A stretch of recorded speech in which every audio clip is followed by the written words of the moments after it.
তাদেরকে উদ্ধার করার জন্য ভগীরথ তপস্যা করে সাক্ষাৎ ভগবত ধাম থেকে ভগবানের চরণভূত জল গঙ্গাকে আগমন করেছিলেন বলে নাম হয়েছে গঙ্গা স্নান। কিন্তু ৭,০০০ পুত্র ছাই হয়ে পড়ে আছে, উদ্ধার হলো তার। আরো বলি শুনুন, চক্রবর্তী সম্রাট রাজা অঙ্গ, তার একমাত্র পুত্র হলো নাম বেদ। এই পুত্র এত দুরাচারী, যিনি এই জগৎকে জয় করেছেন, তিনি নিজের পুত্রের কাছে হেরে গেলেন আর সবকিছু ত্যাগ করে ঘর থেকে কিচ্ছু নেন না, ওই একটা বস্ত্র পরে রাজা চক্রবর্তী সম্রাট ওই গৃহ ত্যাগ করে বনে চলে গেলেন। বসে বসে ভজন করছেন, ঋষিগণ বলছেন চলুন সিংহাসনে কে বসবে। রাজা অঙ্গ বলছেন খুব আনন্দে আছি, একটু ভিক্ষা করি, এই শালিগ্রাম শিলায় একটু ভোগ লাগাই, খুব আনন্দে আছি, মস্ত हमको नहीं खाना। তো আনন্দ পেয়েছেন, বৈরাগ।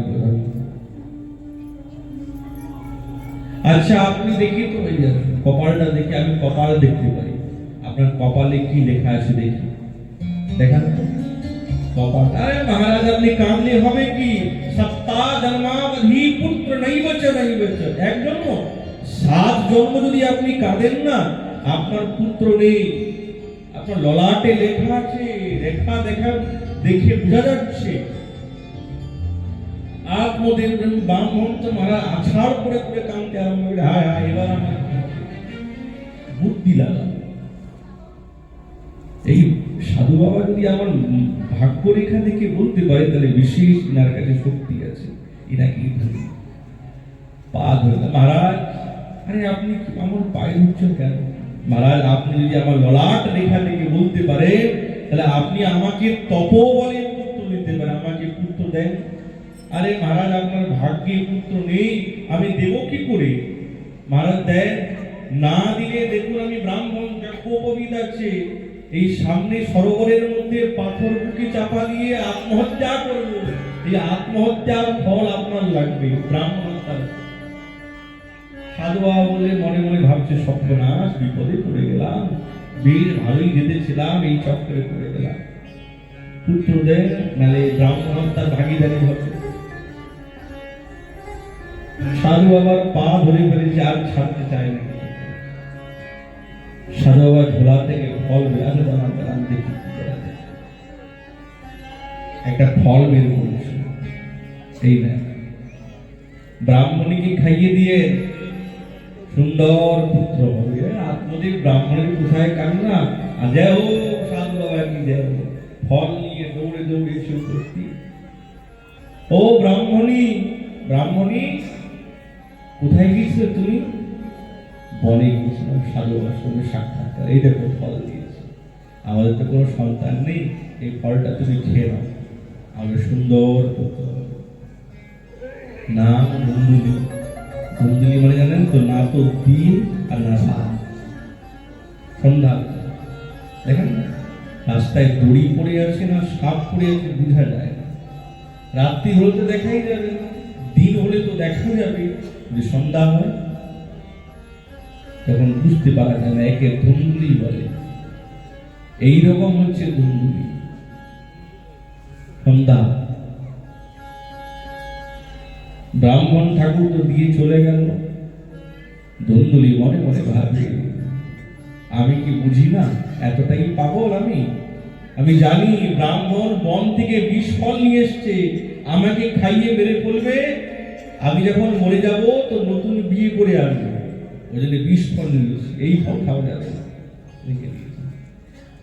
মনে মনে ভাবছে ব্রাহ্মণ তো আমাকে খুব ভালোবাসি, বিষ ফল কেন দেবে না, আমার বিশ্বাস হয়ে যাবে।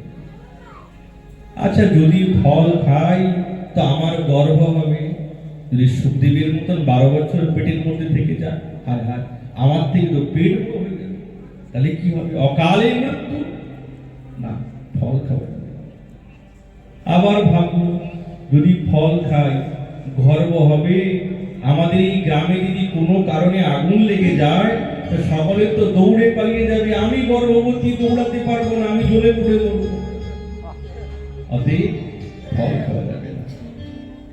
কত তর্ক নিজে নিজে বুদ্ধিগত লাগিয়েছে, মনে মনে ভাবছে ফল খাবো, যদি সন্তান হয় তার আবার প্রতিপালন করতে আবার জ্বালা না, এইরকমই। কিন্তু ব্রাহ্মণ যদি জিজ্ঞাসা করে কি বলবো, খুব চিন্তা দিল। এমন সময় এই ধুন্দুলি একজন ভগ্নী এসেছে। কি ব্যাপার ধুন্দুলি, তুই এত চিন্তাতে বসে আছিস কেন, কি হয়েছে তোর? বলে বোন কি আর বলবো, দুঃখের কথা, কপাল পোড়া। কি হয়েছে? এই এক ফল দিতে পারবে না, বলছে খেলে নাকি সন্তান হবে। পাগল, ফল খেলে সন্তান হয়? আমার অনেক সন্তান আছে, আর একটি গর্ভে আছে, এ জন্মগ্রহণ করলেই তোকে দিয়ে দেবে, কিন্তু এর বিনিময়ে আমাকে কিন্তু টাকা পয়সা ধন সম্পত্তি দিতে হবে। তো ধুন্দুলি মনে মনে ভাবছে আমার কাছে কি কিছু কম আছে, দেব, কিন্তু তুই তোর সন্তান দিবি তো? নিশ্চিত দেব, কোনো চিন্তা নেই। ফলটা কি করবো? ওই যে আমিনাতে গোমাতা বাঁধা আছে, খাইয়ে দে, যা হবে হবে দেখা যাবে। বাহ, তুই এসেছিস বলে আমার এত বড় বিপদটা এক মুহূর্তের মধ্যে কেটে গেল। তাহলে ব্রাহ্মণ তো জিজ্ঞাসা করবে ফল খেলে গর্ভ হবে, কি করে হবে? কি আছে, কাপড় চুপড় ভরে নেবে। আর ধুন্দুলি কাপড় চুপড় ভরে একবার গর্ভবতীর ভাত 2 দিনে। এখন ব্রাহ্মণ বুঝতে পারছে না কি ব্যাপার সেবার করবো, কেউ জানে না, ধুন্দুলি জানে আর ধুন্দুলির ভগ্নী জানে। এখন ধুন্দুলি বলে দেখো আমার গর্ব হয়েছে, আমি কিন্তু কোনো সেবা টেবা করতে পারবো না। খুব দাস দাসী এসেছে, কেউ চরণ টিপছে, কেউ মাথা টিপছে, আর ভোজন 14 লিজ্জুপীয় ভোজনের ব্যবস্থা। আত্মদেব ব্রাহ্মণের আনন্দের ঠিকানা নাই, তার সন্তান হবে প্রভম কাঁচা সোনার মতন চকচক করছে অঙ্গের কানে, সর্বাঙ্গ সুন্দরম, এক রাকৃতি ছোট্ট শিশু গোমাতা প্রসব করেছে। আত্মদেব ব্রাহ্মণ দেখে আনন্দের সীমা নাই, বা ভগবান আমাকে একটাও সন্তান দেন নাই, আর আমার আগিনার গোমাতা আমাকে সন্তান দিয়েছেন। এর থেকে আনন্দের কি হবে? সেই পুত্রকে নিয়ে নাচতে আরম্ভ করেছেন। তুঙ্গভদ্রা বাসীগণ সকলে এসেছেন, চলো চলো, আজ আত্মদেব ব্রাহ্মণের গৃহেতে সন্তান হয়েছে, গোমাতা দিয়েছে, চলো। ভিড়লে দেহটা তো নরশিশুর মতো, কানটা গোমাতার মতো, নাম রাখেন গোকর্ণা। ধুন্দুলি বলল আমার পুত্রের নাম আমি রাখবো, আমার নাম ধুন্দুলি, আমার পুত্রের নাম হবে ধুন্ধুকারী। তাই ধীরে ধীরে যখন বড় হলেন, গোকর্ণ পণ্ডিত জ্ঞানী ধুন্ধুকারী মহামূর্খ। গোকর্ণ মহারাজ পরম ভাগবত, সৎ এবং পণ্ডিত হয়ে গেলেন, আর ধুন্ধুকারী দস্যু তস্কর এবং খল প্রকৃতি হয়ে গেল। অন্ধকে দেখলে গর্তে ঠেলে দেয়, অপরের ঘরে আগুন লাগিয়ে দেয়, হিংসা করে, মদিরা পান করে, জুয়া খেলে, যত অনাচার উগ্র পাপ আছে, যেই পাপের কোনো প্রায়শ্চিত্ত নেই, এইরকম পাপ কর্ম করতে আরম্ভ করেছে। বাবাকে বলে কোথায় টাকা পয়সা রেখেছো দাও। আত্মদেব ব্রাহ্মণ বলছে বাবা কিছু তো নেই, সব তুমি নষ্ট করেছো, আর তো কিছু নেই। ও কি তাল ধর্ষণ করতে আরম্ভ করেছে। শাস্ত্র বলে যে সন্তান সন্ততি গুরুজনের উপরে উগ্র ভাবনা দেখায়, ক্রোধ করে, অসম্মান করে, অপমান করে, তো বুঝতে হবে সন্তান সন্ততি অসৎ পথে চলে গেছে। সৎ পথে আছে। আর দ্বন্দ্বকারী নিজের পিতাকে আক্রোশ করতে আরম্ভ করেছে, অপমান করতে আরম্ভ করেছে, তাড়ন করতে আরম্ভ করেছে। টাকা দাও। আপনাদের ব্রাহ্মণ কাঁদতে আরম্ভ করেছিল, কোথায় যাবো? বসে বসে চিন্তা করছে, ক্বতিষ্ঠামি ক্বগচ্ছামি কো মে দুঃখং ব্যপোহয়ে কিং প্রাণস ত্যজামি, কি মরে যাব? কি আমার দুঃখের কথা শুনবে? কাকে আমি আমার এই দুঃখের কথা বলবো? মরে যাই।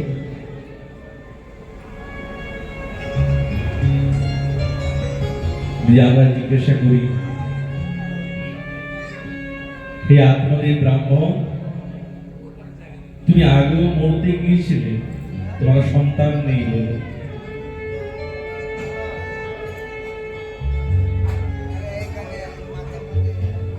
আর এখনো তুমি মরতে চাও, তোমার সন্তান আছে।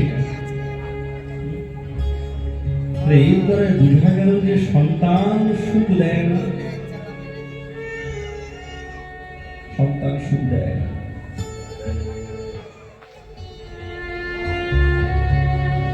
এই জগতে সন্তান ভালো, পুত্র ভালো, কু ইতি নরকা প্রায়তি, একটা নরক আছে। এই নরক থেকে যারা উদ্ধার করে তারা এই পুত্র শব্দের যথার্থ মানে। কিন্তু আপনি তো মরতে চান, পুত্র কেন? আগে মরতে চেয়েছেন, পুত্র নাই কেন? এই জগতে না 3 প্রকার মাতা পিতা আছে।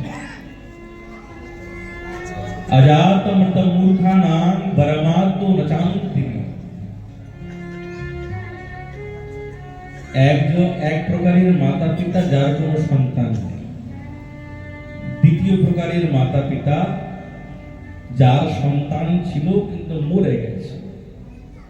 আর তৃতীয় প্রকারের মাতা পিতা সন্তান তো আছে কিন্তু বড় দুরাচারী। এই 3 প্রকার মাতা পিতার মধ্যে কারা শ্রেষ্ঠ? ন্যায় শাস্ত্রে আছে পরমাদৌ, আদির 2টি যে মাতা পিতা যাদের সন্তান নেই বা যাদের সন্তান ছিল মরে গেছে তারা সুখী। আর যার সন্তান আছে কিন্তু বড় দুরাচারী, কথা শোনে না, অমৃত কুমৃত খায়, মুনিরা পান করে, হিংসা করে, তো মাতা পিতা না পদে পদে কাকে কাকে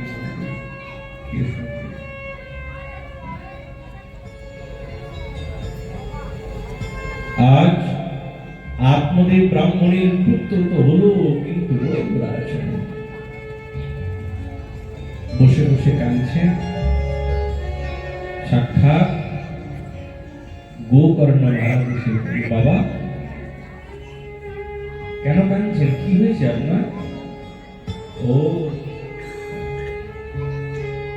আপনাকে আপনার পুত্র কষ্ট দিয়েছে বলে কাঁদছেন?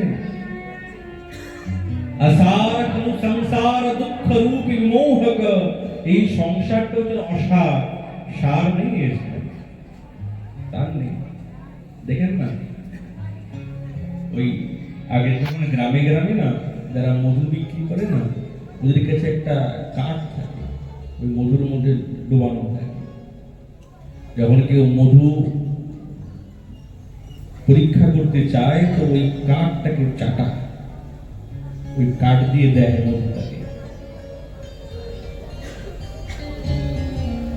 মধুটা কিন্তু কাঠের উপরেই লাগানো আছে, কাঠটা মধু না। যদি কেউ ভাবে না না কাঠটা মধু, চাবিয়ে দেখুন দাঁত থাকে কিনা, খুব শক্ত, মধুর মধ্যে চুয়ানো থাকে তো লোহার মতন শক্ত। ও মধুটা উপরে মাখানো আছে, ভিতরে মধুটা শক্ত, দাঁত ভেঙে যায়।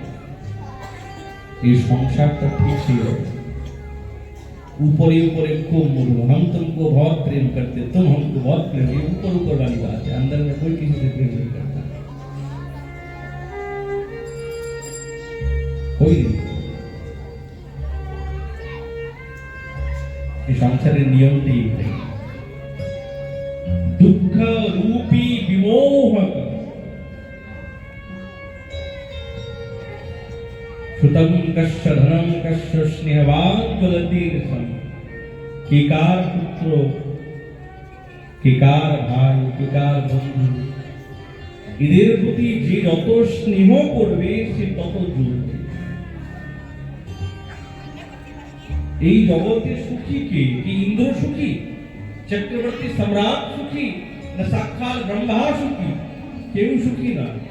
তো সুখী কম, কে সুখী এই জগতে? গোকর্ণ মহারাজ বলছেন, বাবা এই জগতে সুখী কি জানো? সুখা মস্তি বিরক্তস্য মুনির এইকান্ত জীবিকা। যারা সবকিছু ত্যাগ করে ভগবানের চরণ চিন্তন করতে করতে নিজের মনকে লাগিয়ে দিয়েছে, বৈরাগ্য ধর্ম অবলম্বন করেছে, তার মতো সুখী কেউ নেই। দেখবেন বৃন্দাবনে যান, গ্রামে গ্রামে বৃক্ষের তলে তলে সাধু মহাত্মারা থাকে। বৃক্ষের তলে কিচ্ছু নেই। রাত্রিবেলা যে কি ভোজন করবেন তারও ব্যবস্থা নেই। কিন্তু আপনি গিয়ে জিজ্ঞাসা করেন, বাবা কেমন আছে? খুব আনন্দে আছে, খুব দারুণ, কোনো কষ্ট না, তো কোনো কষ্ট নেই, খুব আনন্দ। আরে ঘর নেই, ঘুমানোর বিছানা নেই, বসার আসন নেই, খাবার পাত্র নেই, তাকে জিজ্ঞাসা করলে খুব আনন্দে আছে, খুব আনন্দে, কোনো কষ্ট। সেই যে আনন্দকে উপভোগ করেছে না, এটা আমরা পাই নাই। আমরা যেখানে নিরানন্দ আছি সেখান থেকে আনন্দ খুঁজছি, এখানে আনন্দ, এখানে আনন্দ মানে কি জানেন তো? সবকিছুর মধ্যে আনন্দ আছে। রোগ হয়ে গেল আনন্দ, রোগটা ঠিক হবে, ওষুধ খেলাম ঠিক হবে, কেমন লাগছে? ভালো লাগছে, ভালো লাগে কি লাগছে? আনন্দ। ক্ষুধা পেয়েছে, এতেও আনন্দ আছে। ক্ষুধা পেয়েছে, ভোজন করুন, ভোজন করলেন, কেমন ভোজন হয়েছে? খুব ভালো, দারুণ হয়েছে। কেমন লাগলো? খুব আনন্দ লাগলো। অন্তিমে আনন্দই বলি আমরা, আনন্দই চাই, চাই আনন্দ, কিন্তু আনন্দের ভজন করতে চাই না। আরে আনন্দ সাক্ষাৎ সচ্চিদ আনন্দ ঘন বিগ্রহ রাধা রমণ লাল হি তো সাক্ষাৎ আনন্দের বিগ্রহ।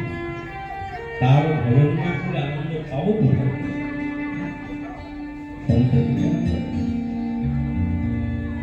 সুখ নাই কবু এ সংসারে, সুখ আছে মায়ার ওপারে। আমরা এই পারে সুখ খুঁজছি, ঘরের কাছে জায়গা, সুখ তো পল্লী পারে, গঙ্গা পল্লী পারে।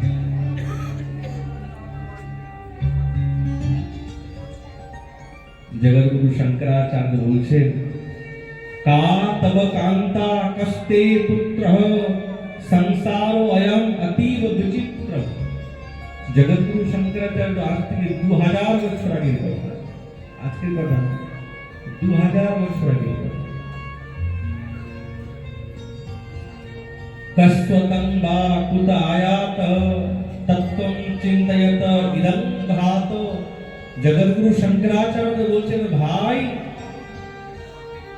কে কার কন্যা, কে কার পুত্র, এই সংসার বড় বিচিত্র। গিরগিটি দেখেন না, রং পরিবর্তন করে, রং পরিবর্তন করে। এখনই এক, এখনই খুব আনন্দ, এখনই সঙ্গে সঙ্গে এই সংসার বড় বিচিত্র। চিন্তা করতে হবে কোথা থেকে এসেছি, যাবো কোথায়।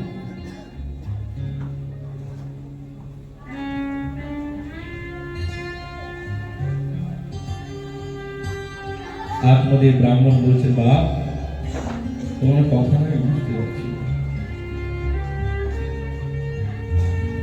গোকর্ণ মহারাজ 2টি শ্লোকে দিব্য আত্মজ্ঞান করা।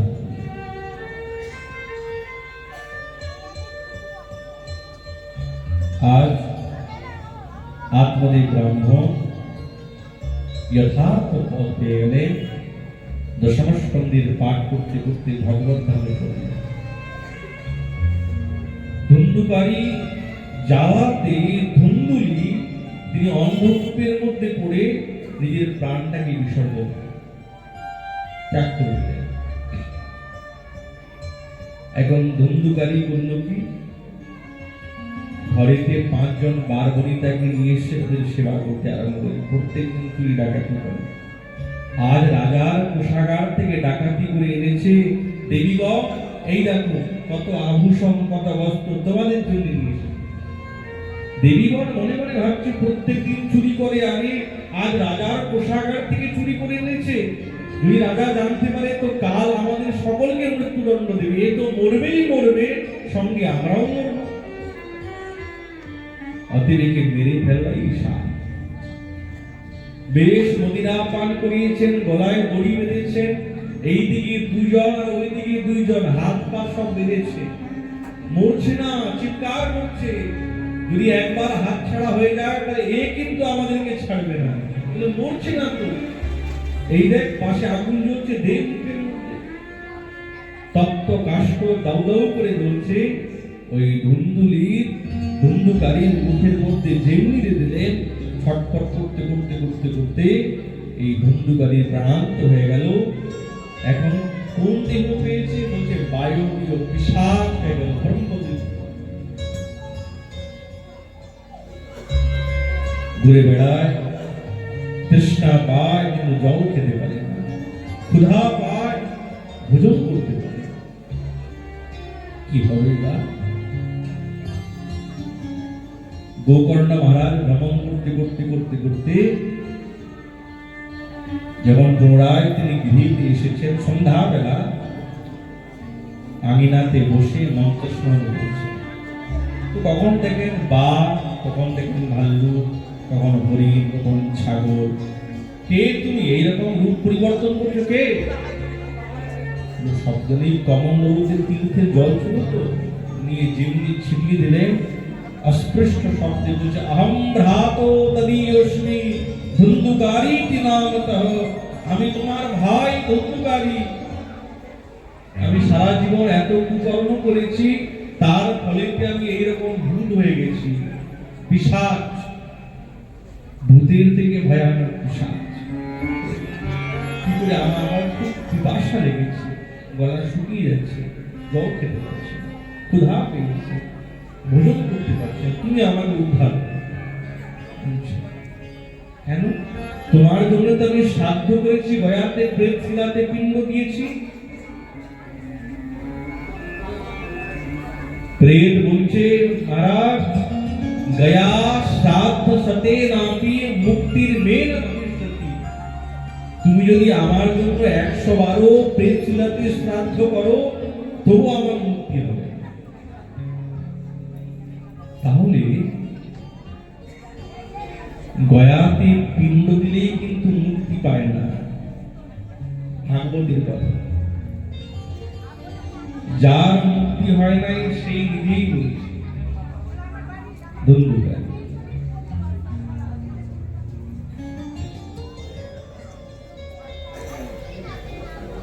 আচ্ছা, 100 বার শব্দ করলে মুক্তি পাবে না? বলছে না। বড় চিন্তাতে পড়ে গেলেন, কি করা যায়? আচ্ছা তুমি এখন যাও, আমি দেখি চিন্তা করি। সারা রাত আর নিদ্রা নাই। যেমনি সকাল হলো, হে সূর্যনারায়ণ ভগবান, কি করা যায়? আপনি কৃপা করে বলুন। আপনি তো জগৎ সাক্ষী, আপনি তো কৃপা করে বলুন। সূর্যনারায়ণ ভগবান বলছেন, হে পরম ভাগবত, আপনি শ্রীমদ ভাগবতী সপ্তাহ জ্ঞান যজ্ঞের অনুষ্ঠান দেখবেন, এই প্রেতাত্মার উদ্ধার নিশ্চিত। তিনি তুঙ্গভদ্রার তটে আষাঢ় মাসের নবমী তিথি থেকে শ্রীমদ ভাগবতী সপ্তাহ জ্ঞান যজ্ঞের অনুষ্ঠান আরম্ভ করলেন। তো পাশে একটা বাঁশের খণ্ড ছিল, যার মধ্যে 7টি গাঁট ছিল। ওর মধ্যে ওই প্রেতাত্মা বায়বীয় শরীর তো ঢুকেছে। তো গ্রামবাসীরাও সকলে এসেছেন, কিছু একটা হবে। কি হবে? ভাগবত সপ্তাহ জ্ঞানযজ্ঞ কি এটা কেউই জানে, কিন্তু এসেছে সকলে। প্রথম দিন ভাগবতী কথা বিশ্রাম হলো, তো একটা গাঁট ফেটে গেল। দ্বিতীয় দিন দ্বিতীয় গাঁট ফাটে গেল। এইরকম করতে করতে যখন সপ্তম দিন এসে উপস্থিত, তখন সপ্তম গ্রন্থি বিভেদ হয়ে এখন প্রেত না, এখন দিব্য রূপ ধারণ করেছে। দিব্য রূপ ধরো জাত তুলসী নামান্বিত পীতবাস ঘনশ্যাম মুকটি কুণ্ডলাঙ্ক ননামাঘাতরম সঞ্জো গোকর্ণিনাথ त्वया मोचितो वन्दो कृपया प्रेतकस्मला। এখন পীতাম্বর ধারণ, গলায় মালা, মস্তকে মুকুট ধারণ করেছে। কোথায় প্রেত আর কোথায় দেবতরূপ? কাকে প্রণাম করলেন? নিজের ভাইকে প্রণাম করলেন। গোকর্ণ, তুমি আমাকে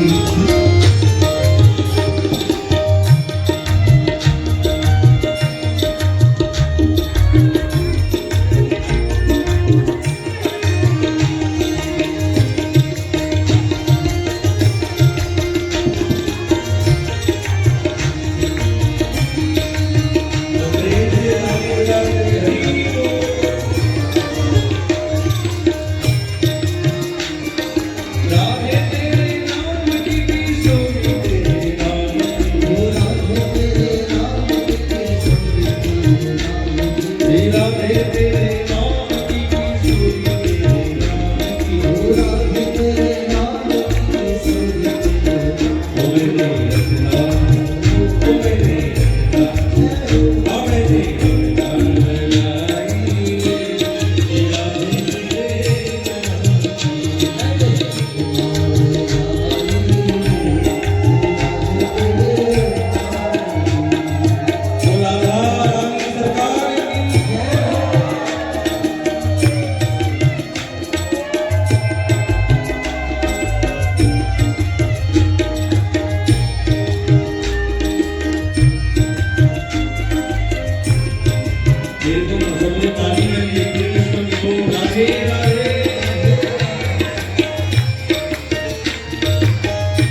भारत सरकार की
Ladies